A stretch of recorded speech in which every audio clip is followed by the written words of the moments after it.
Hello everyone, I am finally back again. Sorry about being gone for so long, but I've had a ton of things going on. So let me kind of catch you up and show you what's going on. So in the interim, I bought several Corvettes. So I bought this Z06. Let me walk around.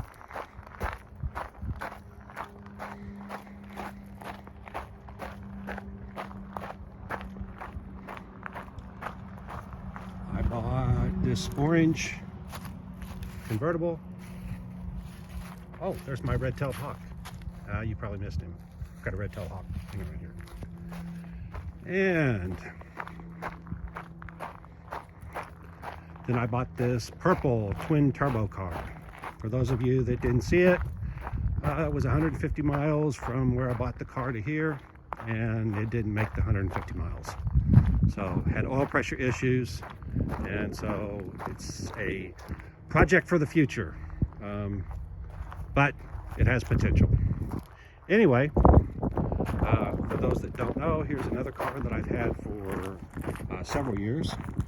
It's a 2003 Corvette that has a 1953-ish Corvette body put on it.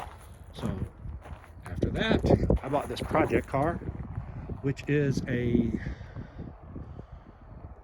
think it's a 99 Corvette. I lose track of what year these are. It's a C5, I know that. Let's see. Yep, sure enough. Manufactured in, where is it? There it is. 6 of 98, so that would make it a 99. It was a nice looking car, silver. Has a tilt front end that the mechanism honestly sucks on it. Anyway, I bought it with the intention of fixing up the body. I bought it exactly as you see it. Fixing up the body, making molds, and then putting this body on several other C5 Corvettes. I would buy C5 Corvettes, put this body on it. Anyway, I thought it was going to be a quick and easy thing, and it turned out that it needs a lot. Basically, the whole body needs to be taken off and redone because it was not, the body's not very well done, and it was not put on here very well. One of the things is, like right here, this wheel is tire's just way too close to this fender. It's going to rub if you drive. So that's something that would have to be fixed. The body they made was so thin, the fiberglass, that it actually sunk down. So you can see right here, it has an issue. This should be, another, what is that, 1.5 inches, 2 inches up. That's got to be fixed. Here on the other side, you can see this one would probably just barely clear. But the fact is, it should be the same on both sides if it was done right. Let's see what else. Oh, so you can see right here where they joined the two, that looks horrible. That has to be fixed. If you look, the door doesn't line up at all. I have no clue what they were trying to do here with all these holes. Let's see. Oh, the door doesn't open without hitting the fender right there. Try to open the door. You can hear it shouldn't be making any noise when you open the door. So right there, it's hitting. Anyway, this rocker panel shouldn't stick out like that. The door should actually meet the rocker panel. If you come up here and look, the opening is like an original car, but the C5s have a circular opening. So they just left that stuff open and exposed, so something has to be done there. Again, the tilt front end, like I said, it needs help. Anyway, all of this needs to be done, and I have a body shop that offered to do all of this for me. So what I'm doing is I'm packing this car up, and that Z06, he is going to fix this body on this one. He's going to make molds off of that fixed body, and then he's going to actually modify that car, the C5, we're going to make coupes out of these. So he's actually going to have a separate top that will mount up here, and it'll come back and we'll make this into a coupe. I haven't figured out all the details yet. The intent is that from that point forward, I can buy C5 coupes, which are a lot more plentiful than the convertibles or the fixed roof coupes. And then I can convert those. So that's the plan, but I have to get this car ready to go. So when I was getting it ready to go, first off, the battery was down. That's an issue with these cars. They're, for some reason, C5s are known to run down the battery if you just let them sit, even though, and faster than normal. I mean, of course, all cars run down the batteries if you let them sit, but this does it extremely fast. All right, so with that in mind, the previous owner put a switch in here, a battery cutoff switch. So you come in here, obviously a very cheap one, put this in here, and there. I now turned on the battery, power to the car. Okay, so one of the other reasons that this car got delayed is because when I turn it on, it throws computer codes. So if you look, it goes through there. First thing, service traction system. Second thing, shocks inoperative. Third thing, service ride control. Next thing, service vehicle soon. Next one, service active handling. Next error, brake before shift. Of course, that's just telling you to brake before you shift. The trunk's open, I already know that. Door's open, that's kind of obvious. Low coolant, I know it has a coolant leak, so I need to put some in it. There's back to brake before shift, and I think that's, oh, nope, not cycles back through. Shocks inoperative, low coolant. Where to go? Service traction system. I think that's the end of them. Yeah, ride control. All right, so the main issue is this, is that at a certain point, as a safety feature, it limits your top speed to 80 miles an hour. And if you try to accelerate hard, it goes into some kind of limp home mode to where it basically runs. I mean, it'll idle and it'll move, but you can't do anything. I only know this because I tried to test drive the thing. When I checked into replacing the shocks or getting that shock issue fixed, the replacement shocks are $1,800. And I did not want to spend $1,800 just to get, and that's just the start of it. So that's not for sure the only thing it would need. That's just part of it. So I put this on hold. That was about a year ago, I'm going to guess. So anyway, now it's finally around to where I was going to look at fixing some of these issues. By the way, I do have some of the front end parts, chrome bumper, but they're all in bad shape. So I was going to look at fixing all these issues, but then when there were so many of them, oh, and by the way, you can cycle through that and find out what the codes are underneath that. The car actually throws 20 different codes. So I decided it's not worth fixing all that right now. So rather than fix that, I am going to get it together, get it running enough to where I can put it on the trailer and ship it off to go have it fixed. All right. So in order to do that, I opened up the trunk.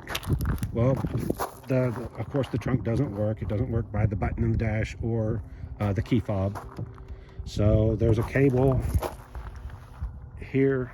I actually ended up pulling it out, but I had to fish it out. It took me like an hour to figure out how to open up this trunk. But you can see that because of this opening right here, where the emblem would go, and that right there, we've had some torrential rains. All right. Also, of course, the shocks don't work for the trunk, but that's pretty common on these cars with age. All right. So when I opened this, see each of these little cubby holes? They were literally full of water. So one of the suspension system computers sat in this pocket right there, plugged in right here, so it was underwater. So chances are that's probably not any good anymore. If you get one, you can exchange it, but I somehow doubt this one will count for exchange credit, because I imagine when I open it up, it's not going to be very pretty inside. So what I've done is I've ordered a set of aftermarket shocks. It's about $2,000 for the aftermarket shocks, but they're coilovers, so I can get rid of the leaf spring. I don't know how many people know, but Corvettes have a sideways leaf spring. And so that's one end of the spring is over on this side, One ends over on this side, and your suspension rides on that. Not a bad system, but individual coilovers are better. So I ordered some high performance coilovers, not the pure race ones, because they did warn me the pure race ones would not have a pleasant ride on the street. So I went ahead and ordered the intermediate ones. I got them from Viking. So they have 3 different levels. Anyway, I do plan on road racing these cars when I'm done, so that's why I did that. Let's see. Oh, so because this was all full of water, I bailed out the water, drilled small holes in the bottom to drain it, and pulled all of the stuff out because these trunks were lined with this, whatever it is. So I put all this out to dry. So I'm gonna clean it up, put it all back together again. There's the rest of the chrome headlight rings and bumperettes. You can see there it has the rear bumpers. One of them is almost presentable, but the other one isn't even close to presentable. It does have an aftermarket performance exhaust. One of the good things is when I bought this, I came with receipts, and they had about $10,000 worth of performance work done to it. Tune and computer, and I forget what else, but anyway, it was, like I said, it had the receipts for all that stuff. Oh yeah, it has headers. Anyone that knows anything about these knows that headers for these are expensive, so it does have headers on it. And the exhaust, nice sounding exhaust. Anyway, so that's the deal with this. Let me see if I can start this up. It does start and run. It's just it throws all those codes.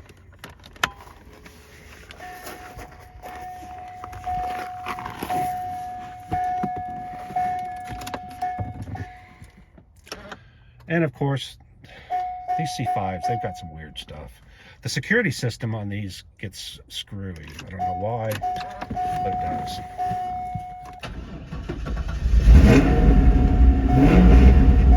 Now you heard how slow that cranked. That battery's brand new, so it should not have cranked slow. So there you go, maximum speed 80 miles an hour. So that's one of the issues. Traction control, lights on. But you can hear the exhaust. All right, this is one of the cars. All right, let's put the keys down and turn off the battery. The other car, people were asking me to start up the Z06, or actually the FRC. Not really a Z06, even though it has all of the emblems and stuff. It's a fixed roof coupe.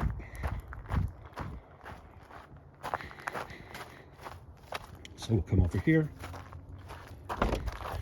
Seats have been replaced with aftermarket seats. And I come in here.